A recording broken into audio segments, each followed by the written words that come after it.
இந்த கவிதை எவ்வளவு பெரிய மௌனத்திற்கு மனிதர்களை இட்டுச் செல்கிறது. மொழியும் வார்த்தையும் இவ்வளவு மௌனப்படுத்தக்கூடியதா என்று நீங்கள் தெரிந்து கொள்ளலாம்.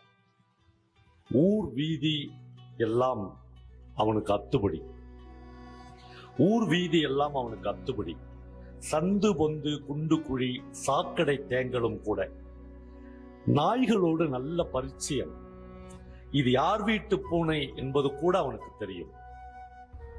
எந்த மரநிழல் நிற்க ஏற்றது, எது பூத்து நிற்கிறது எல்லாம் அவன் அறிவான். யாரிட்ட கோலம் அழகு அவனுக்கு தெரியும். முச்சந்தியில் இஸ்திரி போடுபவனிடம் தினந்தோறும் பீடிக்கு நெருப்பு வாங்கி ஒரு சிநேகிதத்தை பெற்றுவிட்டான். சித்தர் பாடல்களை அப்படியே ஒப்பிப்பான். சித்தர் பாடல்களை அப்படியே ஒப்பிப்பான். யாரோ தந்திருக்கிறார்கள் பீட்டர் இங்கிலாந்து சட்டை, அதைத்தான் இப்பொழுது அணிந்திருக்கிறான். மளிகை கடைக்காரருக்கு சில்லறை தருகிறான். ஏன் தாயி கண்ணு கலங்கி இருக்கு என்று ஒரு வீட்டு பெண்ணை அவனுக்கு விசாரிக்கவும் தெரிகிறது.